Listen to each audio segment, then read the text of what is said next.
Présidentielle 2025, le cas du Gbagbo, Blegoudé et Soro, quatrième mandat, les grosses équations qui se posent à Ouattara. Une équation à plusieurs inconnus, c'est le schéma qui se dresse désormais devant le président Alassane Ouattara à quelques 9 mois de l'élection présidentielle d'octobre 2025.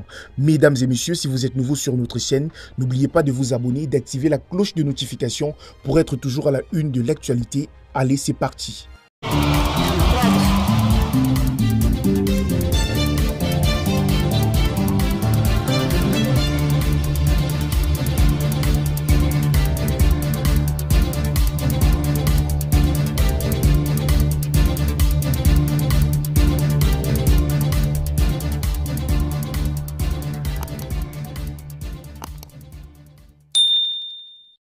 Depuis 2023, l'ancien président Laurent Gbagbo, l'actuel président du Congrès panafricain pour la justice et l'égalité des peuples, Charles Blegoudé et l'ex-président de l'Assemblée nationale Guillaume Soro ont été exclus de la liste électorale. Selon la commission électorale indépendante, Laurent Gbagbo a été déchu de ses droits civiques après sa condamnation en 2018 en 20 ans de prison dans l'affaire du casse de la Banque centrale des États de l'Afrique de l'Ouest qui remonte à la crise post-électorale de 2011.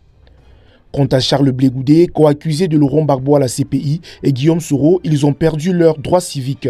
La première citée pour avoir été condamné par contumace à 20 ans de prison en 2019 et le second pour avoir écopé de la prison à vie en 2021, après être tombé en disgrâce avec le chef de l'État. À cause de ces équations dont les Ivoiriens attendaient impatiemment leur résolution, une épineuse question a été remise au goût du jour. Il s'agit du quatrième mandat ou pas du président Alassane Ouattara, puisqu'avec le serment fait par le chef de l'État, avec la main sur le cœur depuis 2020, tous les Ivoiriens étaient convaincus que c'était un dossier classé. Hélas non. Le serment semble avoir été piétiné et le dossier du quatrième mandat est remis justement au goût du jour par des militants du RHDP qui, à qui veulent entendre, clament à tout vent que le président Ouattara est leur candidat à l'élection d'octobre prochain, quand bien même l'intéressé ne s'est jusque-là pas encore clairement déterminé. À tous ces problèmes justement s'ajoute désormais la révision de la liste électorale RLE 2025 avant la présidentielle, question qui suscite justement des débats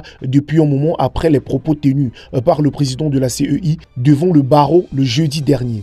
Nous évitons justement de faire la révision en année électorale parce que nous avons des impératifs, notamment dans les parrainages des candidats et bien d'autres missions, avait indiqué Koulibaly Kuibieta le 23 janvier 2025 dernier face au barreau de la Côte d'Ivoire, récitant un tant soit peu un bon élève qui a bien assimilé ses leçons, ce que le porte-parole du RHDP Kobenon Adjoumani avait dit en rejetant justement catégoriquement la RLE 2025. Voici autant d'épineuses questions qui doivent être absolument réglé si la Côte d'Ivoire veut avoir des élections apaisées, démocratiques, inclusives à l'image du Sénégal, du Ghana, pour ne citer que ces deux-là. La tenue de la RLE 2025, la réinscription de Laurent Gbagbo, de Blegoudé, de Soro Guillaume s'impose ainsi donc comme une problématique à résoudre impérativement pour avoir un scrutin qui respectera les normes. Les acteurs de la scène politique ivoirienne devraient donc s'accorder ou valider justement les différentes étapes de ce processus électoral pour éviter d'éventuelles contestations qui pourraient occasionner des situations déplorables que l'ensemble des Ivoiriens ne souhaitent pas revivre. A-t-on besoin de dire encore que les Ivoiriens ne veulent pas avoir des élections comme celles qui ont fait des milliers de morts en 2010 et en 2020. Et pour conjurer ce mauvais sort des élections chaotiques en Côte d'Ivoire, les cartes sont entre les mains du président Alassane Ouattara. Les décisions finales qui sont de son ressort feront justement entrer la Côte d'Ivoire dans le cercle restreint des pays qui sont des modèles de démocratie en termes d'organisation d'élections justes, transparentes et inclusives. Et pour réussir ce pari, l'on doit franchir le cap actuel en trouvant des solutions idoines aux problèmes du moment. Le pouvoir RHDP doit donc résoudre les équations qui se dressent devant lui. Mesdames et messieurs, si vous avez aimé la vidéo, abonnez-vous à la chaîne. N'oubliez pas de donner votre avis en commentaire et surtout abonnez-vous, partagez massivement la vidéo. On se retrouve à très bientôt pour une autre analyse politique.